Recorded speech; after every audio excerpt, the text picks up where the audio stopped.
Welcome to all participants, and thank you for being with us today.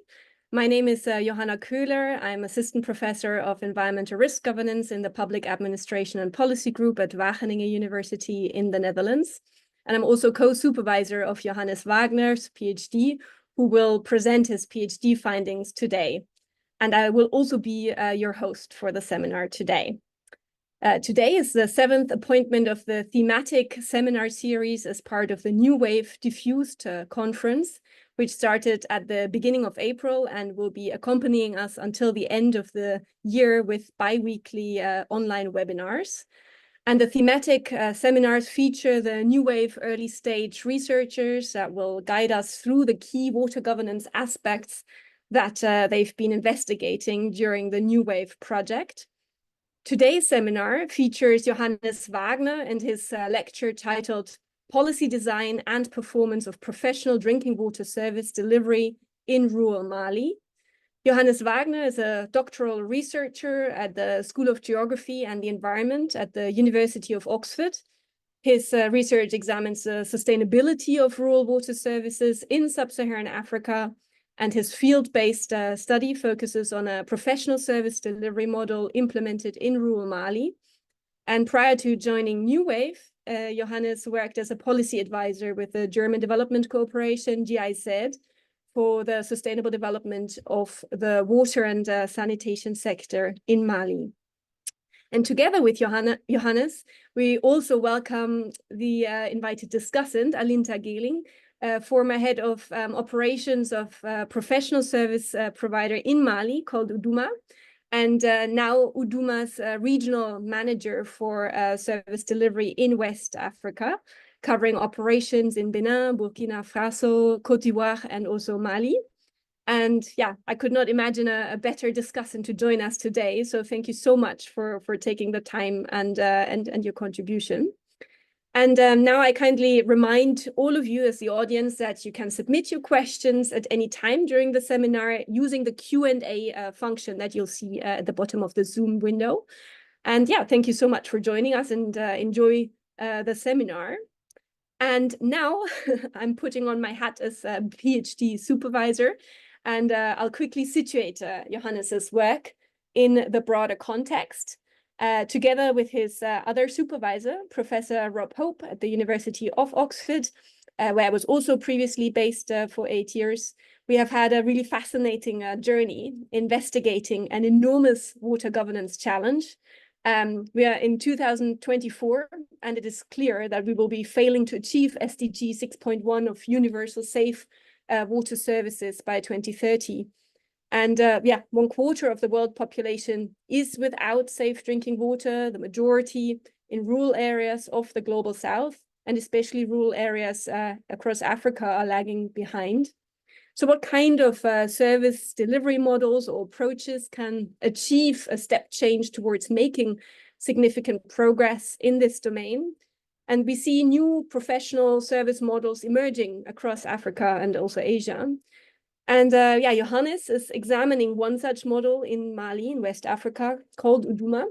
And it is a professional service delivery company with this objective to sort of rehabilitate, operate, and maintain up to 1,400 hand pumps with a duration of 15 years. And it is part of a group of sort of professional service providers that are outperforming the sort of regional functionality averages by about 20 percentage points. But as we will also hear from Johannes, despite all their efforts, they're also struggling to achieve their objectives and have to make many adaptations in contracts and their operations. And so using contract and user demand theories, Johannes is investigating how does contract implementation unfold for professional delivery of rural water services? What are the underlying uncertainties? And also, what are the implications for performance when changes to a contract are made? And without user demand, it does not work. And he will tell us more about these different sort of interventions and indeed how they affect the success of service delivery. And I also really would like to recognize again the support and generosity and expertise of Uduma with Alinta from who we will hear a bit more after Johannes's talk, as well as Thierry Barbot and Michael Dupuis and their whole team, for sharing data, ideas, insights, and as they work to support sustainable drinking water systems in rural Africa. But for now, over to you, Johannes. I'm extremely excited about what you have achieved in your PhD work. Well, thank you, Johanna, for your kind words and the kind introduction, and for situating my work in a larger context, right? So, indeed, 1 month ago, I submitted my PhD thesis, and after 3.5 years of PhD research, I'm very excited to be sharing some of my key findings with you today. So, welcome everybody to today's session. If I'm summarizing my work in a nutshell, I found that it is pretty unlikely to achieve sustainable rural water services through user payments only, and that neither contracts nor infrastructure is a magic bullet to the rural water problem. So rather, I would say that the solution to the sustainability challenge is user demand, and this in the end stands and falls with how users respond to services being offered. And in the next 25 minutes or so, let me show you how I came to these conclusions. As Johanna already mentioned, right, SDG 6.1 sets really out a global policy ambition to provide safe drinking water services to everybody by 2030. However, and Johanna already mentioned this as well, more than 500 million people in rural Africa go without safely managed water services, and more than 200 million are even without an improved water point like a hand pump. And this access challenge is amplified by water points frequently breaking down, not being repaired, and eventually abandoned, like this hand pump here in the picture. So the fact that around 1 out of 4 hand pumps is not working at any point in time just highlights the challenge of keeping drinking water flowing. So in response to this limited performance, professional providers such as Udoma are emerging across sub-Saharan Africa to improve operational outcomes of services. And they use formal contracts in an attempt to promote the operational and financial sustainability of services. So for instance, these professional providers rely on trained personnel, right, to deliver a contractually agreed standard of service for which they held accountable. And in return, these contracts to clarify the revenue base for the providers, mainly in line with prevailing cost recovery policies that assume or stipulate that operation and maintenance costs are at least to be covered through user payments. And indeed, research has clearly documented that these professional providers are able to deliver high quality services. So here's an example from Kitui County in Kenya that clearly shows that a professional provider is able to repair failed water points in a few days, less than 2 days, whereas communities take on average more than 40 days to complete these kinds of repairs. So while service providers do fulfill their contractual obligation to provide high quality services, they only rarely generate sufficient revenue through user payments to be financially viable. So there is data from Africa that indicates that about 1/3 of costs of providing these services is covered through user payments. So while operational outcomes are achieved, right, revenue goals are missed, and this despite the fact that contracts that are supposed to promote the financial sustainability of services are in place. And this mismatch here, I think, really shows there is something that has been missed in the contract design. And there is a conceptual tool or conceptual theory out there, contract theory, that really provides a conceptual lens to understand this mismatch between contractual expectation on the one hand and results in implementation.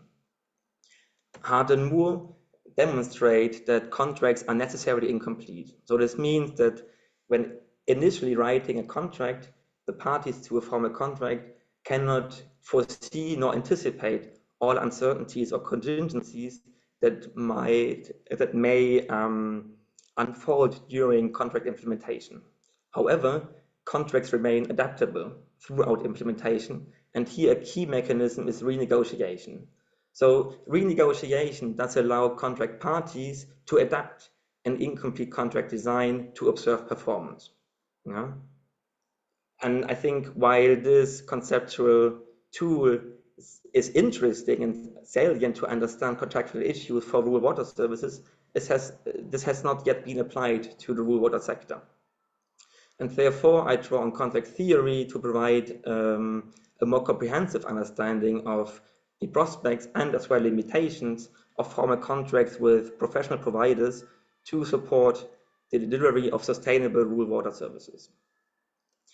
As indicated, a key challenge or key barrier to rural water sustainability is the limited financial viability of these professional models. And hence a better understanding of how to enhance user revenue is needed. Research has shown that user demand is affected by contextual conditions such as seasonality, the availability of alternative water sources, or local social dynamics, but is as well influenced by specific attributes of a service being offered. And here I draw on consumer demand theory to understand how the behaviors of water users are related to specific characteristics of a service being offered. Calvin Lancaster has demonstrated that a product, be it a good or a service, is essentially a bundle of characteristics. And within one single product, there can be an opportunity to adjust the specific characteristics being offered. And importantly, adjusting or changing characteristics may make this product more attractive to consumers. And research indeed shows that specific characteristics of services do matter for rural water users. So for instance, responses to hypothetical service improvements do indicate that revenue is likely to be higher from households benefiting from pipe connections. However, there's as well evidence that shows that people do not necessarily end up doing what they say they would do, right? Which is why there's a key research interest or a key research priority to unpack the factors that shape the actual demand of users. And that has really relevant implications for policy and practice. So given this background and these knowledge gaps, my research aims to examine how contract design on the one hand and consumer demand on the other affect revenue generation to sustain the professional delivery of rural drinking water services. And I contribute to this aim by answering three questions. So first, how does contract incompleteness affect the sustainability of professional rural water services, and to what extent might an incomplete contract design be addressed?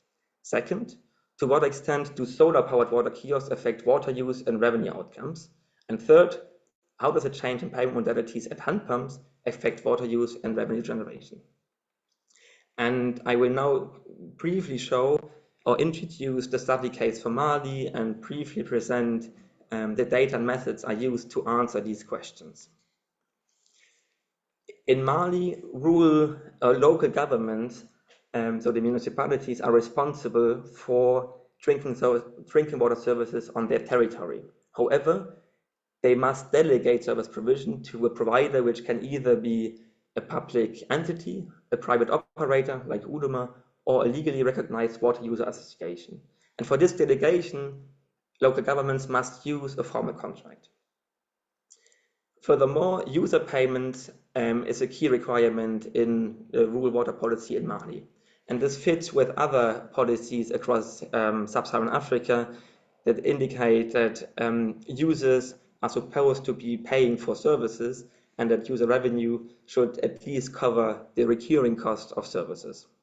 And finally, Mali recently initiated sector reforms aiming to professionalize service delivery. And in 2018, 30 local governments decided to contract Uduma, a professional service delivery company, to maintain their water points for a duration of a total of 15 years. Uduma's service model involves private investments of 2 million euros to rehabilitate hand pumps, which is pretty uncommon across rural Africa. And through the contract, Uduma must guarantee hand pump repairs within 72 hours of breakdown. And in return, the service is subject to user payments with tariffs regulated by the government. I built my research on a collaboration with Uduma, and for our research partnership, we established a formal data sharing agreement. For my single case study, I draw on a range of qualitative and quantitative material. So, for instance, longitudinal water point data from Uduma is a key basis of my research, and Uduma maintains and operates hand pumps and solar systems fitted with water meters, something that's very uncommon in rural Africa. My analysis covers a scale of around 190 individual water points, so just to give you a sense in terms of the scale of my research. The qualitative data emerges from interviews, fieldwork in Mali, and policy documents, contract documents, or project reports. And this data, I analyzed it using complementary approaches. So first, I assessed Uduma's contractual model to explore and understand its evolution over time. And subsequently, I used quantitative methods to quantify the specific effects of changes to specific service attributes on water use and revenue outcomes.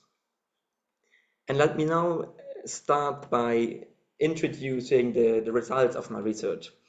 So I will first illustrate the evolution of Uduma's model and highlight that its initial contract was incomplete, and as well share some insights on the renegotiation process.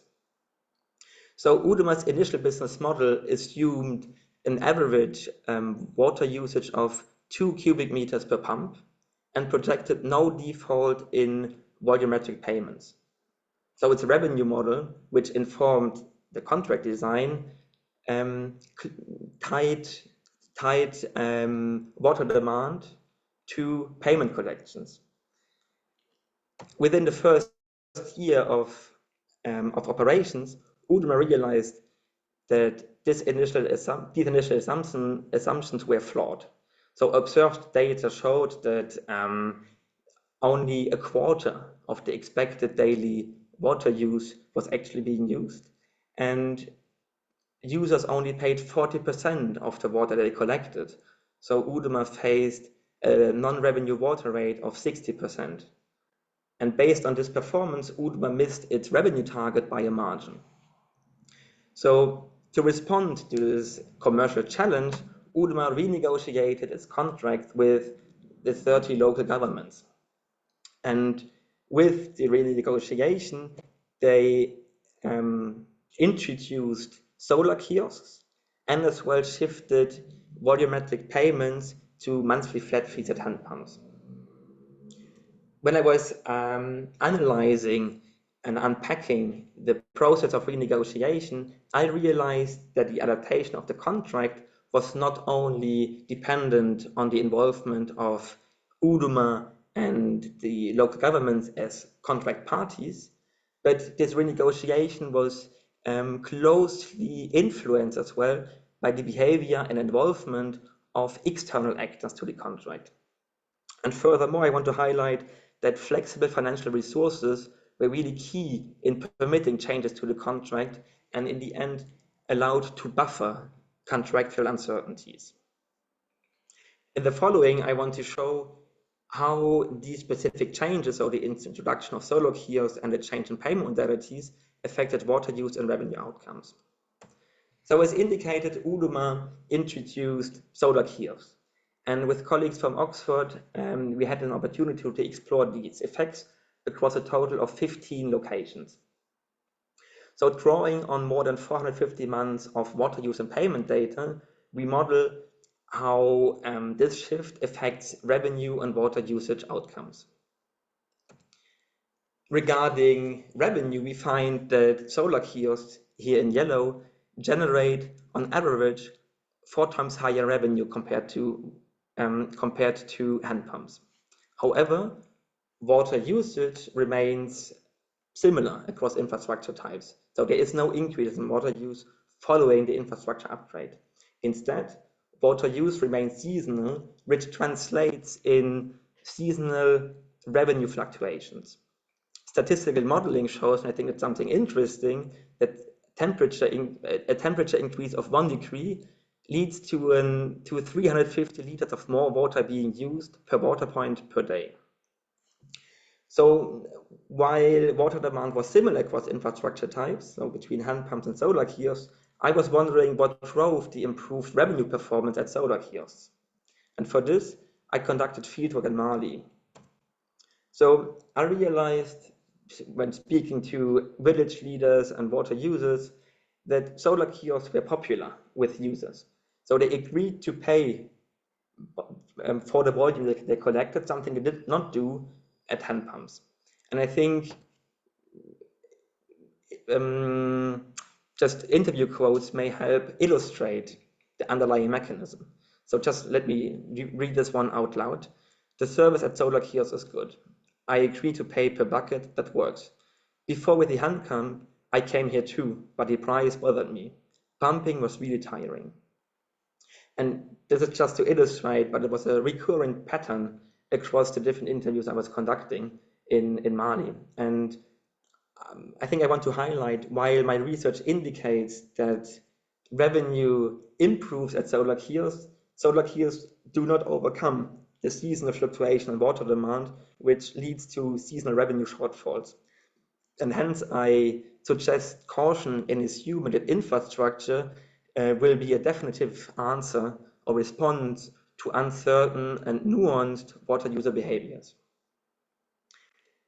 The last question I explored in my research is what happens to revenue when you change, happens to revenue at hand pumps when you change from a volumetric tariff to a monthly flat fee. And the response to this, the answer to this question, we published this answer to this question with colleagues earlier this month in NPG Clean Water. So we draw on more than 4,000 months of water use and payment data to model the effects. And we find that this change from flat fee here in red to the change to flat fee in red leads to 3 times more revenue on average per month. And I think on first sight, this sounds good. However, we want to highlight that a subsidy gap still persists. While it decreases, it still remains, and this is a challenge. Furthermore, we find that the change from pay-as-you-fetch to monthly flat fee has interesting implications for water usage. So on average, daily water use more than doubles under a monthly flat fee. However, across both payment modalities, water usage remains seasonal. And peaks or increases in water usage closely align with Mali's hot season between March to June, and water usage decreases during the rainy season between July to October. So the considerable increase of water consumed and revenue collected in the short term of our study indicates a user preference for flat fees at hand pumps. And I think this nuances as well the assumption that volumetric tariffs that may be considered effective in urban areas is not necessarily a response to the specificities of rural water. Let me now end with some key conclusions and reflections. First, I would argue that formal contracts are not a magic solution to the rural water challenge.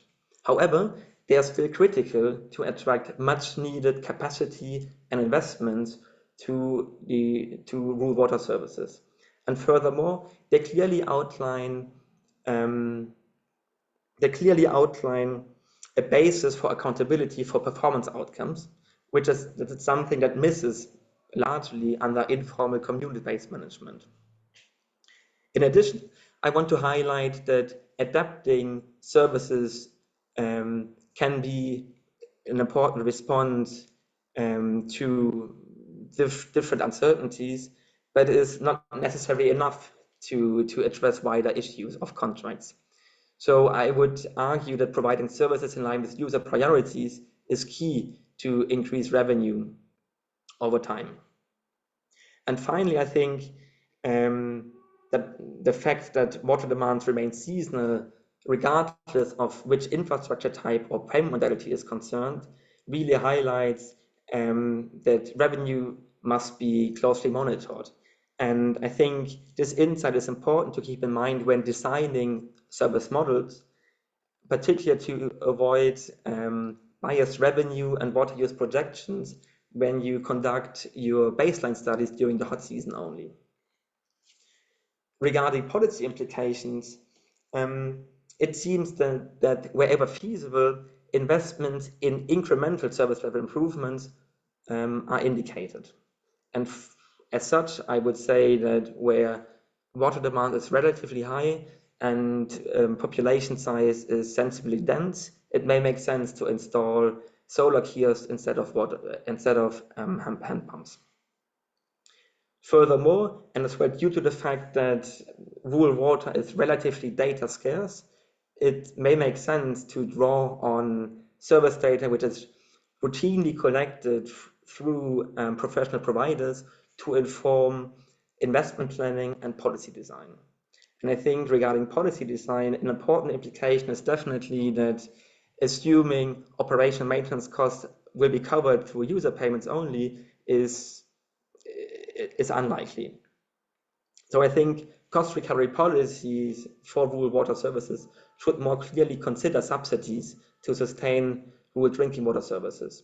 And knowing that around $300 billion are spent on urban subsidies every year, I think there's a case to be made to as well nuance these policy assumptions. Finally, I would like to reflect briefly on the research partnership with Udemy. So I think that this collaboration allowed me really to co-produce knowledge with relevance for policy and practice. And we engaged in regular exchanges with Udemy to inform research priorities. And I think my research just highlights the opportunities that can emerge when you bridge this gap between science and practice, and maybe this can inform future research projects. And finally, let me end with a remaining or persisting knowledge gap. It seems that Udemy is losing customers mainly during the wet season. And from my view, I think understanding how to incentivize users to shift their water consumption habits from unimproved to improved sources throughout the year is an important area for future research that will likely yield knowledge with relevance for policy and practice. Well, thank you for your attention, and I'm very happy to engage with anybody who's interested in these kind of questions or wider issues. Please do reach out to me if you want to discuss further questions like contracts for rural water services, revenue models, or solar kiosks. And I'm obviously happy to share the PowerPoint slides or any articles that are coming out of my work. So thank you again, and I'm very much looking forward to your questions. Thank you very much, Johannes. Indeed, some very interesting and thought-provoking findings, and also a nice call to reach out to him with our further questions. Now I would like to hand over to Alinta Giling, Udema's regional manager for service delivery in West Africa, to put Johannes's findings into a broader context across West Africa, and also provide a practitioner's view on these findings, on how important contracts really are. And then in the meantime, I invite the audience to already start writing some questions. I see one or two have already been raised, but please, for everybody to think some questions that you might have, both for Johannes and Alinta, and we will come to those afterwards. Thank you. Hello, good afternoon, everybody.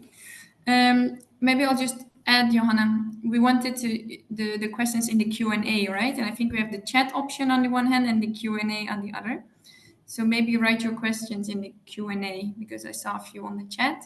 And then let me just get this going. So I wanted to start with a question. So I would like to ask everyone to open this Q&A part and add I wanted to ask how many for-profit private water operators you know, preferably in, I was thinking sub-Saharan Africa that also work in rural areas. So just add them in the Q&A. And I see what you're coming from all over the world, so just add the countries that you know them in, because I would like just to have like an idea on how many of kind of operators exist. Are we and this mostly comes from this conclusion that Johannes just drew, and it's quite a hard message as a private operator to hear, saying, well, user payments alone is insufficient, right, to sustain services. So I was just thinking, are we the only one being very stubborn and still thinking it is possible, or is it, or are there more? So feel free to add all the companies you know in the chat. And obviously, it's not that it is not as strict or closed as Johannes mentioned. He's luckily he gave a lot of insights and doors that we can still look at. So keep them going. I have, so I've been asked to give a little bit on the broader context on Uduma and the context of it, especially since my role as a regional operator. So we have, at Uduma, we're now working in multiple countries. So it is interesting to see the differences, and especially on how this links on the contracts that we negotiated in different countries. And so first of all, I would like to just have a quick word on how we work together with Johannes, because for us it's been very valuable. I don't know if this is very common in the research, but for us, working with a researcher that has the time and really looks into your data and makes the data that you collect not just there sitting there, but really being used, has been really, really useful for us. So great. And then concretely how we did actually use it a lot. Because I guess it's the most important thing that in Mali, when we started in Mali, we started with hand pumps, and it was really a test, basically, right? Will this work? And there was this really strong belief, we should make this work. It should be possible. There's a challenge. We have the solution. We make it work. And we failed pretty much in a lot of ways.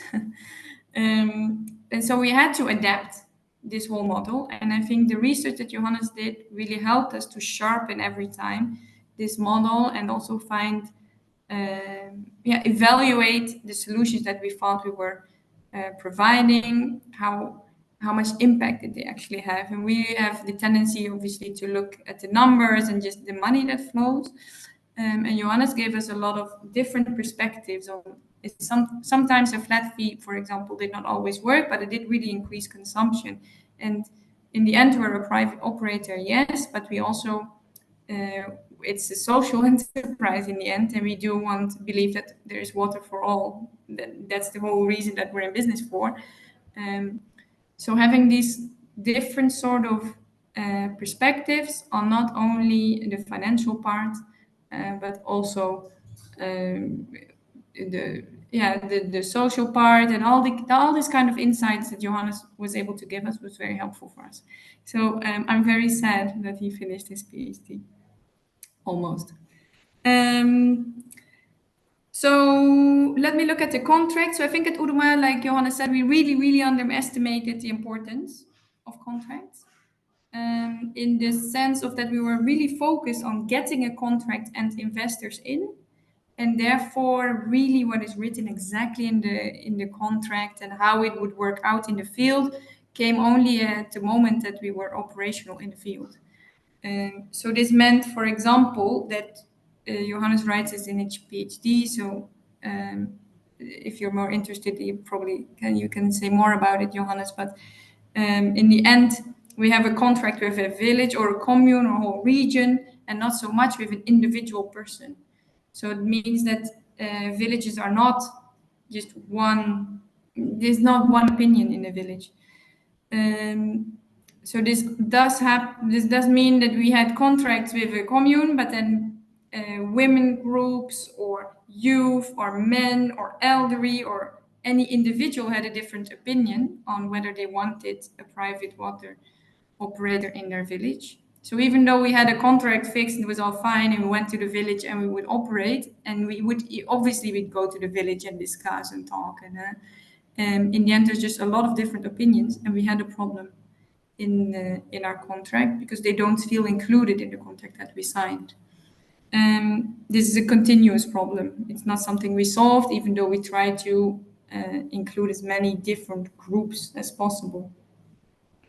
And there's a lot of clauses in the contract that we never reinforce. That even if we would like to reinforce them, we'll just never be able. It's mostly in terms of when a village, for example, decides to stop the contract or to not continue with us. There's all kinds of clauses on to make this financially not too risky for us. Well, in reality, it's just never going to happen.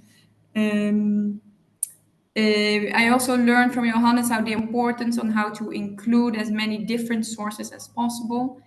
Johannes touched upon this on exclusive, that the water supply is not like an exclusive source. There's a lot of alternative water sources. And our initial contracts were based on hand pumps only. So we had all the competition of all the different kind of other sorts of water sources that we knew that existed, but we were focusing on our hand pumps. And this obviously is a direct competition on your hand pumps, and might also explain why the hand pumps really didn't work. So this is mostly on the contract. So now if I look at the other countries and how we negotiated contracts, I think one of the most particular thing in Mali is that it is really in a decentralized context. So it does mean that we have specific contracts with individual communes. So a municipality, maybe in other countries, but we call it a commune. So we have one contract per commune. And you see in other countries, for example, in Burkina, it's already a little bit more centralized, where they regroup different municipalities. But then you have Benin, which is completely centralized. And this changes a lot on the dynamic, and it does also changes the way that you negotiate for the contracts. And this is also, I wanted to ask Johannes maybe to shed a bit of light on this one. So at this moment, Ivory Coast is redesigning its rural water policy completely. And so we have different examples. We have a decentralized, a semi-decentralized, and a completely centralized supply or policies. And I was wondering if you would be in Ivory Coast, Johannes, what would you recommend? Would you say, is this a decentralized approach? Would be interesting to centralize it completely? What would you say? Right. Thank you, Alinta. I mean, nice.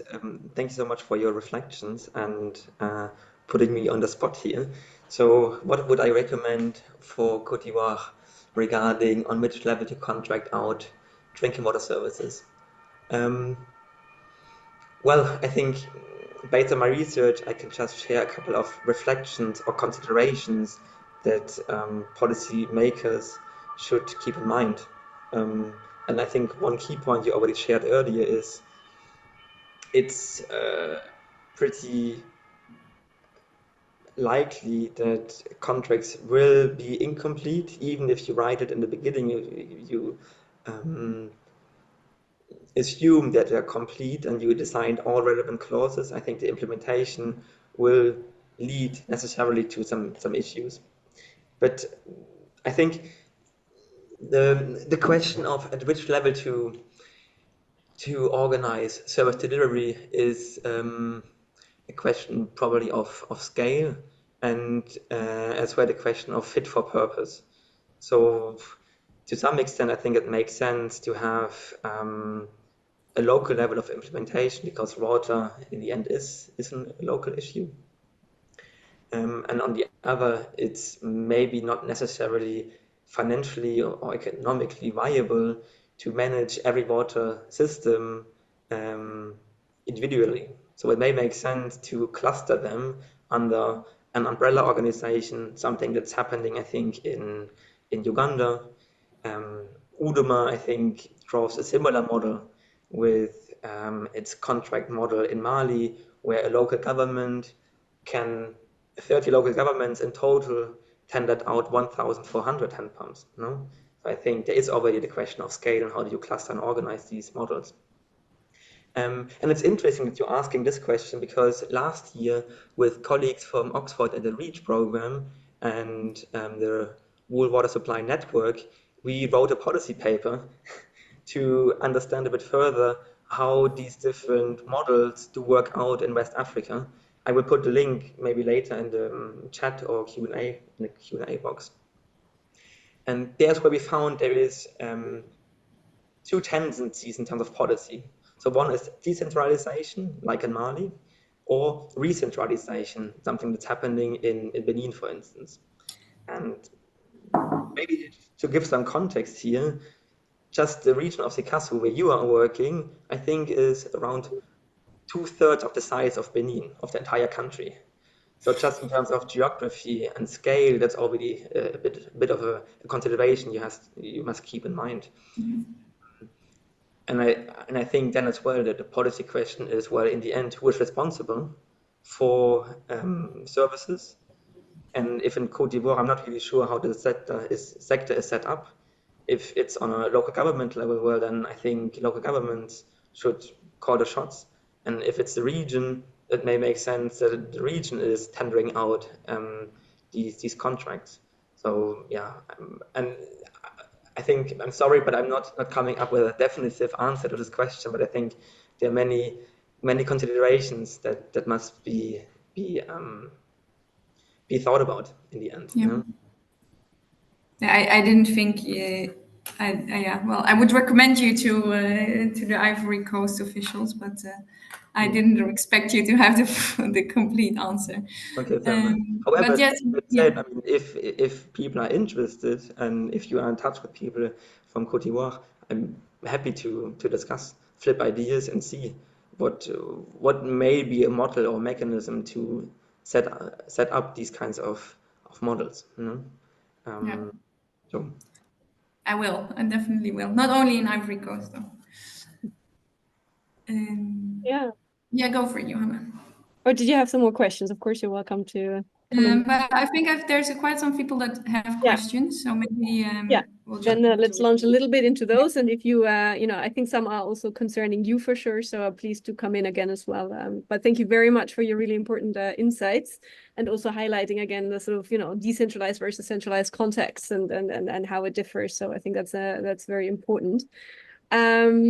Yeah, I see lots of people sort of writing both in the Q&A chat and the normal chat. So we'll work our way through both. But please, if you have future ones, try and put them in the Q&A chat. It's a bit easier to monitor one. Perfect. Thank you. Yeah, so I think one that sort of links to what you've just already been asking and discussing with Alinta here is one question of Emanuele Fantine. He's asking, did the recent coup in Mali have any consequences on your fieldwork and on rural water service delivery, considering both the decentralization nature of the service and also the state legitimacy? Good. Well, so as Johannes said, Mali is a very big country, and we are not operating in highly unsafe zones, let's say. I wanted to say red zones, but I think most of Mali is considered red. But it's not a very it's a pretty calm zone that we're in. So it didn't affect us directly in the service delivery. So it does affect us in terms of if you want to build new infrastructure and importation, these kind of things. It does have an impact, but mostly on the sanctions that are imposed on Mali. And then the state legitimacy, it's an interesting one. I think it not necessarily related to the coup in Mali, but in general. I think Johannes can say this better than I do. So maybe this could be an interesting part for you, Johannes. But I think state legitimacy in the way that rural water provision works is already pretty difficult in Mali, and decentralization in that sense is also more complicated because it asks a lot of competencies on the local levels. So this all impacts on the state legitimacy actually of the service in general, not so much due to the coup, but in general, I think, right, Johannes? Yeah, I guess I would subscribe to this answer. Yeah, and for me, being a researcher, and you have I mean, your team supervisors and your staff in Mali are Malians, so they come from Sikasso, based in Buguni, and they know about potential challenges regarding security concerns.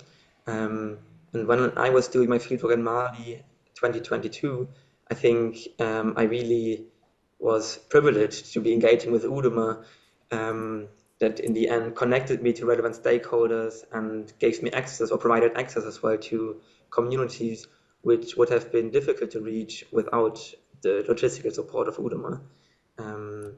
And maybe one thing regarding the aspect of state legitimacy. People, I mean, when I was interviewing as well local government officials, they indicated that the ability to have a professional provider is key in ensuring that the infrastructure that they received from donors oftentimes is providing the services it's supposed to be providing. You know? So, because what you just mentioned, Alinta, in terms of technical capacities, local governments realized they do not have the staff and technical skills necessary to ensure systems are working. And UDUMA here, I think, proposes or offers, like Fundifix or WeHave in other countries, an interesting solution, but it's not a viable solution in itself because the revenue side is just not there. Yeah? So questions around subsidies may make sense and are indicated as well. Great, thank you very much for your reflections. We have a few questions here by Andrew Armstrong, who's also asking how are these research findings influencing how UDUMA thinks about fixed versus volumetric fees, and also how does UDUMA plan for seasonal shifts in revenue?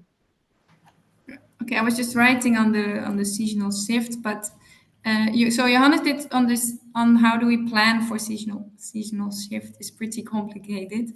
So Johannes did some modeling on how temperature and rainfall, for example, influence the demand. It's in his paper, I think. So we do use this model, and I also try to apply this on the other countries to at least anticipate. So we know, okay, in the coming seasons, this is how it will likely influence mostly our revenues or our chiffre d'affaires, like our money streams, let's say. So in that sense, we can anticipate the money coming in, and then we try to anticipate also by mostly on costs. We're trying to diminish the cost in this season, or at least try to make sure that we save up enough in the months that we have more revenues to use this for the breakdowns in the rainy season. So in that sense, we use it a little bit to plan, but I think, like Johannes said, it is very difficult to influence really the demand, and then therefore it's also relatively difficult to really plan on something. Even though we did a lot of work on this, we really tried to look and find what makes people really pay for the services, and what could we do to encourage this. But this is an ongoing discussion. The other question was on the how the research finding influence. Oh yes, the research finding did influence quite a bit on how I think, at least, about flat fees and volumetric payments. Initially I was pretty skeptical on flat fees, because I find it hard.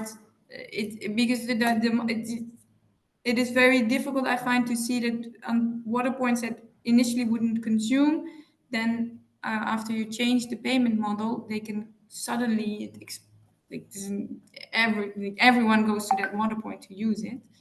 And so I find it difficult and hard to wrap my head around it. What are the dynamics around it, and why do they pick this one over the other one?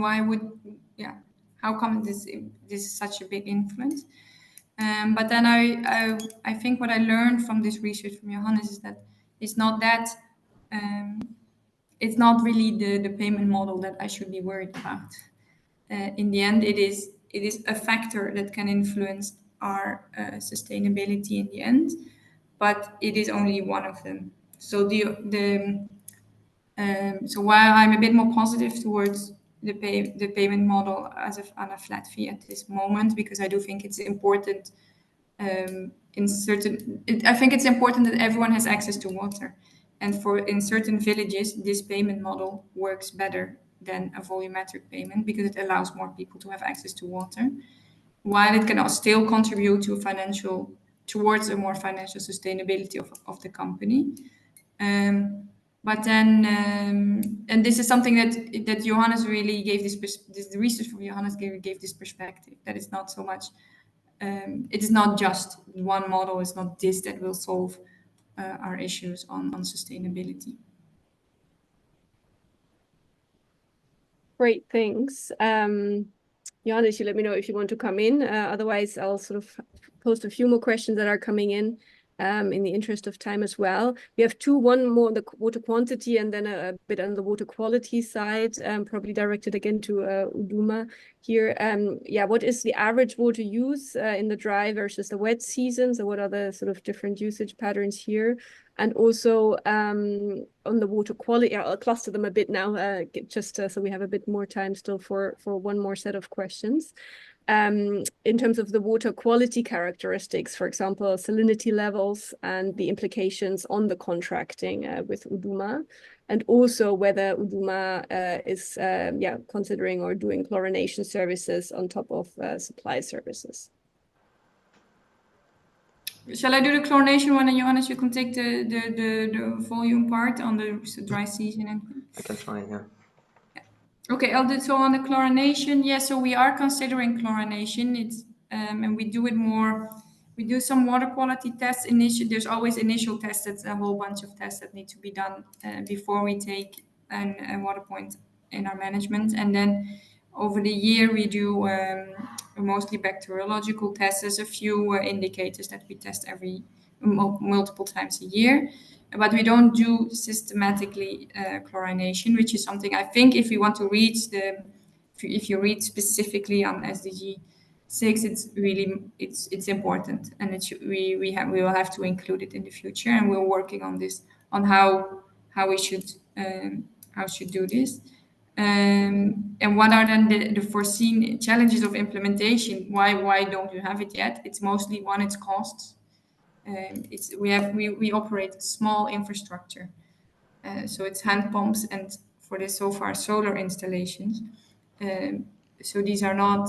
It's not like a whole water pipe network where you have one system and then it chlorines the whole village, right? So it's only limited. We only have 5. We only have smaller infrastructure. So cost is really a consideration. Logistics is a consideration. We operate in all villages. So how to get your chlorine there? What are the solutions for this kind of decentralization part? But also how to keep on testing, do this increasingly, making sure that everyone knows it. So it's challenging, but it's definitely something that we will be doing in the near future. Johannes, go to your quantities in the seasonal demand.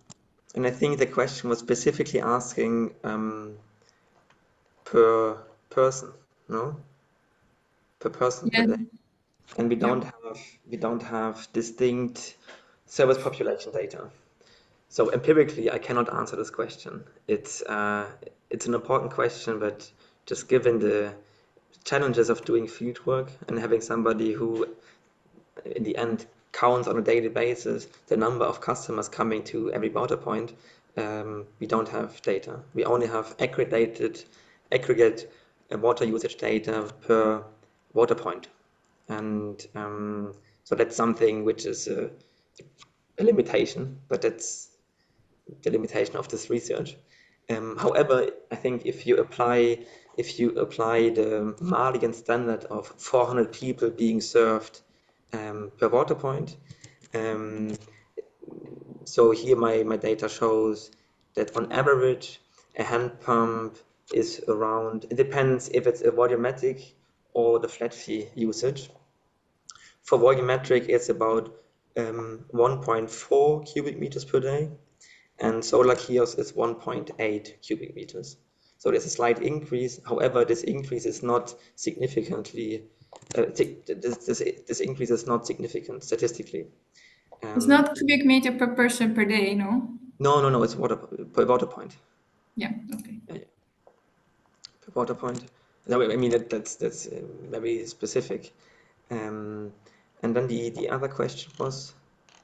But you want to specifically to see it in the dry season versus the wet season, I think, right? And the difference is quite enormous. At least you had like an increase.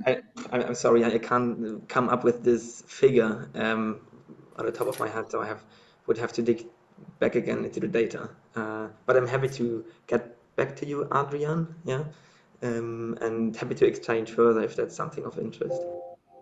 I think that would be perfect. And if we have sort of just one very final moment, because I realize there's still one set of questions we haven't yet been able to address, and I also would like to thank all the comments of people coming in with explaining the situation from the Americas. So we have examples from Chile and Ecuador here in the chat, so super interesting. And maybe again, invite you to sort of follow up for a longer conversation around it with Johannes and Alinta. But there's a question around, for example, what people whether the poorest in society are included, and then sort of the inclusivity question, which I think is very important to address in this context as well, and maybe link to that whether there's any local vices going on around those water points as well. So maybe we take that as a last round of quick answers, and then for any other questions, please do follow up separately.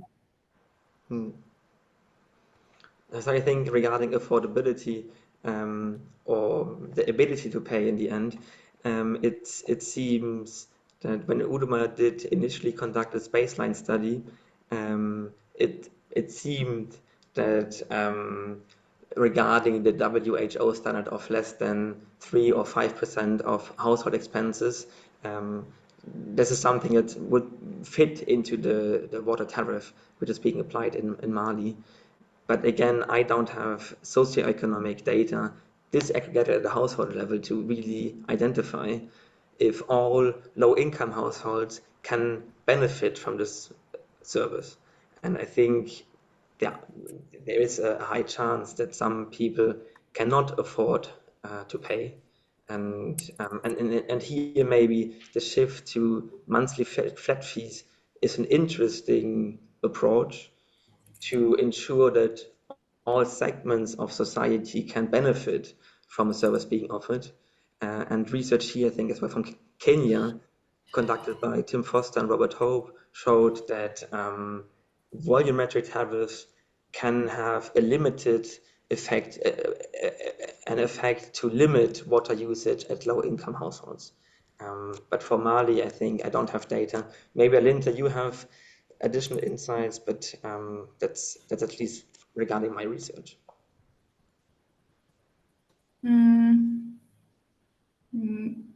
Yeah, I don't know if we really have time to go into this, but I would be happy to discuss it further. Yeah, I want to give you the last word, Johannes. So as we're closing, so if you have one quick comment, it's fine, and then yeah, otherwise we'll indeed close. No, I'll leave it at that then. Okay, super. Then thanks a lot to both of you, Alinta and Johannes, for this. Would you like to come in for a last comment, Johannes? No, not at all. I mean, my call to action is if people are interested, please reach out. Happy Do to. we know how to reach out to you? Or, do we know? Maybe you can indeed put your contact details in the chat, and maybe also your recent paper that's published, so people can access some of the findings that are already out there, and indeed follow up when future studies do appear being published in various journals. And with that, yeah, thank you to all. Please do follow up on other questions that might come up later. And I would like to sort of share with you that this is the last seminar before the holiday break. Johannes, if you don't mind sharing your screen once more, then we'll show you the sort of schedule for the remaining seminars. In August, there are none, and then we'll start again on the 11th of September with Shahana Bilalova on governance models. And in the meantime, you can watch recordings of the previous seminars on our YouTube channels for NEWAVE. And we also want to thank NEWAVE's partners and host institutions, and remind you that you can stay up to date with the NEWAVE network events via the social media accounts. And yeah, with that, thanks again very much to Johannes and Alinta. Very, very interesting session. And thanks to the audience for lots of really good questions. And please do stay in touch and have a wonderful day, everybody.